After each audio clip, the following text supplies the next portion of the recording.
नमस्कार दोस्तों, आज हमारे साथ जुड़े हुए हरगोविंद अरोड़ा जी। तो हम उनसे जानना चाहेंगे, जैसे कि पेट्रोल डीजल की बात करें या दिल्ली में पानी और बिजली की बात करें, जैसे सरसों का तेल है और महंगाई को लेकर उन पे हरगोविंद अरोड़ा जी का क्या कहना। सर, क्या कहना चाहेंगे जो महंगाई को लेकर अगर हम बात करें डीजल, पेट्रोल या सरसों के तेल को लेकर? वंदे मातरम। कहाँ है महंगाई? महंगाई तो है नहीं कहीं देश में। अगर महंगाई है, ऐसे प्रश्न करते हैं तो ये क्या राष्ट्रद्रोह नहीं हो जाएगा? महंगाई नहीं है, ये देशभक्ति है। अब हिंदुत्व और हिंदू खतरे में माननीय संघ प्रमुख और सर्वोच्च न्यायालय ने भी जो वर्णन विस्तार से हिंदुत्व के विषय में किया, हिंदुत्व एक जीवन जीने की पद्धति है और हिंदू हिमालय से कन्याकुमारी के बीच में रहने वाला हर व्यक्ति है। आज खतरे में तो संकट के काल में हिंदू है।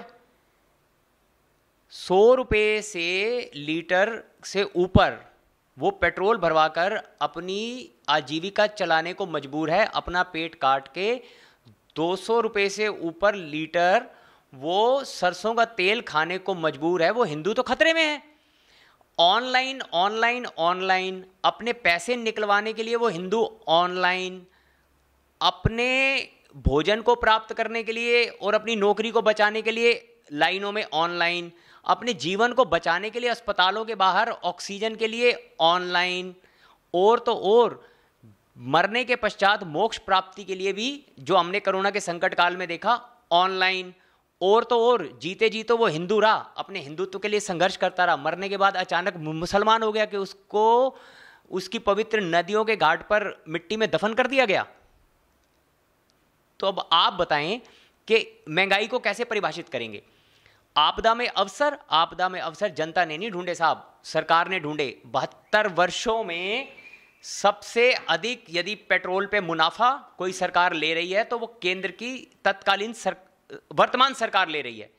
और यही जब हम शब्द कांग्रेस के विरोध में बोला करते थे, कांग्रेसी प्रधानमंत्रियों के विरोध में बोला करते थे, तो हम आज जनता को किस मुंह से ये बताएं कि उस समय हम ठीक थे या आज हम ठीक हैं? क्या आपको लग रहा कि ये ऐसे ही चलता रहेगा और जनता ऐसे ही पिसती रहेगी या ऐसे ही चिल्लाती रहेगी? देखिए जी, पिसना और चिल्लाना ये दो विषय एकदम अलग हैं। पिस तो जनता वर्षों से रही थी, तभी तो परिवर्तन लाई थी।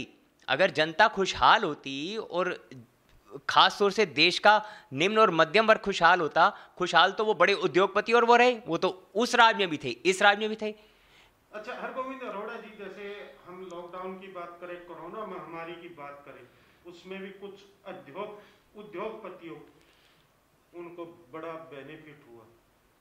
नहीं नहीं नहीं नहीं नहीं नहीं, वो तो फिर वही बात, फिर हिंदू तो खतरे में। आप ऐसा प्रश्न करेंगे तो कारण उद्योगपति वही तो थे जो हमारे खून पसीने की कमाई लेकर विदेशों में भाग गए, जबकि वायदा चुनावी ये था कि दाऊद तो साहब हमसे सिर्फ 55 इंच दूर है, कल ही हम उसकी गर्दन पकड़ कर ले आएंगे। आज आप दाऊद को तो छोड़िए, ये छोटे मोटे से जो ये देश छोड़कर भाग गए और हमें मुंह चिढ़ाते फिर रहे हैं, उनको तो हम पकड़ के ला ना सके।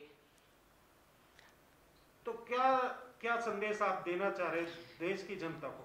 देश की जनता भोली हो सकती है, मूर्ख नहीं है, और मैं तुच्छ सा एक देश का सामान्य सा व्यक्ति हूँ, मैं कोई संदेश नहीं देना चाहता। मेरा केवल और केवल सरकार से इतना निवेदन है कि जो कई लाख करोड़ों के जो पैकेज घोषित किए जाते हैं, मैं अर्थशास्त्र के विषय में नहीं जानता, मैं आर्ट्स का स्टूडेंट रहा हूँ, अर्थशास्त्र के विषय में मुझे कोई ज्ञान नहीं है, लेकिन फिर भी मेरे सामान्य से ज्ञान से यदि पेट्रोल पर राहत दे दी जाती, डीजल पर राहत दे दी जाती, तो सारी अर्थव्यवस्था बढ़िया चल पड़ती और सब चीज़ों के दाम घट जाते।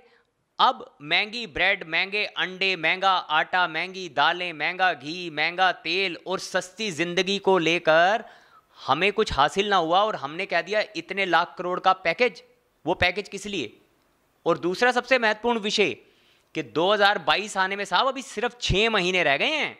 अभी वो भी पूछेंगे किसान कि हमारी आय दोगुना हुई या नहीं हुई। अलबत्ता उनकी लागत दोगुना जरूर हो गई। माननीय आजाद जी, आप स्वयं की एक किसान हैं, आप किसान परिवार से, आप बताइए किसानी करना आज उसकी इनपुट जो कॉस्ट है वो कितनी पड़ गई है। आप बताइए 90 रुपये 100 रुपये लीटर आप डीजल पंपों में और अपने ट्रैक्टर में डालेंगे, महंगे बीज खाद लेंगे, तो अगर आपकी कमाई तो फिर पहले वाली अच्छी थी, जो कम थी, कम से कम किसान का पेट तो भर जाता।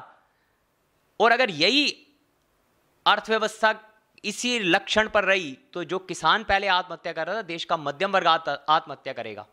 क्या आपको लग रहा है जो किसान बॉर्डर पे बैठे, जो मांगों को लेके बैठे, सही बैठे? देखिए, लोकतांत्रिक देश है, लोकतंत्र अंतिम व्यक्ति को भी अपनी बात रखने का अधिकार देता है। हम कांग्रेसी सरकारों के विरोध में 3 पीढ़ियां, हमारी भारतीय जनसंघ के समय से मेरे ग्रैंडफादर और मेरे पिताजी और फिर मैं, हम लोगों ने अपनी 3 जीवन एक विचारधारा के लिए खपाए। क्या हमें अधिकार नहीं था? वोट क्लब और जंतर मंतर पे सबसे ज़्यादा तो हम लोग गए होंगे। तो जब हमें अधिकार था अपनी बात को रखने का एक स्वस्थ लोकतंत्र में, तो आज प्रत्येक नागरिक को है, किसान, मजदूर, उद्योगपति, छात्र, सबको अपनी बात रखने का पूरा अधिकार है। और सरकार को वो बात सुननी चाहिए, माने या ना माने वो सरकार का अधिकार क्षेत्र है, लेकिन सुनना सरकार का दायित्व है। अच्छा सर, अगर हम दिल्ली की बात करें और जैसे कि आप द्वारका में रहते हैं, पानी की, बिजली की बात करें, उस पर आप क्या कहना चाहेंगे? जब दिल्ली सरकार आई थी, पानी और बिजली के वादे करके ही दिल्ली में आई। देखिए, मैं किसी एक पार्टी विशेष के बारे में ना बोल रहा हूँ, ना मैं किसी का पक्ष ले रहा हूँ, ना मैं किसी का स्पोक्स पर्सन हूँ, लेकिन जिस स्थान पर आप बैठकर मुझे इंटरव्यू कर रहे हैं, ये पीछे से पानी का एक ही पाइप आता है पीने के पानी का, वो 2 सोसाइटियों में 2 भागों में बट जाता है वो पानी की लाइन। सामने वालों को दिल्ली सरकार पानी दे रही है, वही पानी उन लोगों को फ्री मिल रहा है, और वही पानी हम लोगों को लगभग 575 रुपये प्रति माह के रूप में मिल रहा है। और इस पे मार वो है कि जो लोग यहाँ नहीं रहते, जिनके घर बंद पड़े हैं, जो एक बूंद पानी इस्तेमाल नहीं करते, जिनके उन मकानों में बिजली का मीटर भी नहीं है, वो भी 575 रुपये प्रति माह के हिसाब से बिल दे रहे हैं। अब आप बताएं कि वो वायदे कहाँ गए?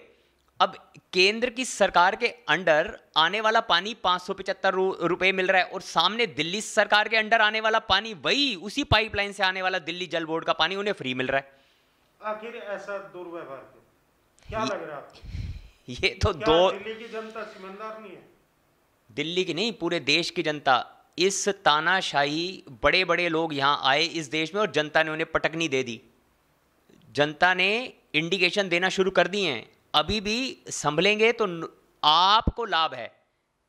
जनता के मन की बात करें, जनता जनगण के मन की बात करें, अपने मन की बात से देश नहीं चलेगा। हरगोविंद अरोड़ा जी, आपने 2022 की बात की, जैसे हम दिल्ली को ले या यूपी को ले, दोनों जगह 2022 में चुनाव, क्या आपको लग रहा है? जैसे कि अगर हम दिल्ली के मुख्यमंत्री की बात करें, वो बार बार पंजाब में जा रहे, और बीजेपी की बात करें तो जैसे कल ही जो मंत्री गठन है वो भी सब चेंज हो चुका है केंद्र सरकार का। आखिर ये चुनाव को लेके सब कुछ हो रहा है। देखिए, ये तो एक स्पष्ट सी, एक साधारण सी बात कोई छोटा सा छात्र भी इसके विषय में बता सकता है कि बिल्कुल आईने की तरह एकदम साफ बात है कि परफॉर्मेंस के लिए मंत्रिमंडल नहीं बदले गए, ये केवल और केवल चुनाव के लिए और अपने समीकरण बनाने के लिए बदले गए।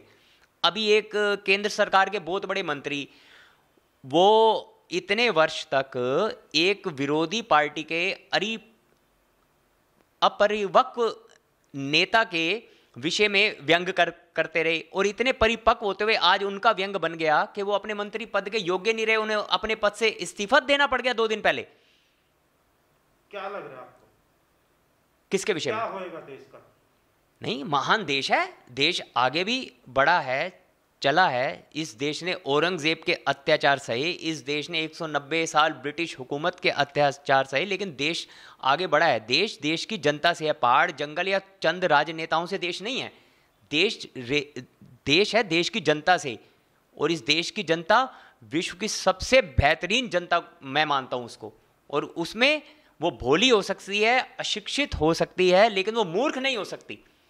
क्या जिस तरह आपने उदाहरण दिया, क्या ये तानाशाही चल रही जो आज की सरकारें बैठी, राज्य की हो या केंद्रों की? देखिए, एक विकास शब्द कई वर्षों से हम सुन रहे हैं, ये कोई नया शब्द नहीं है।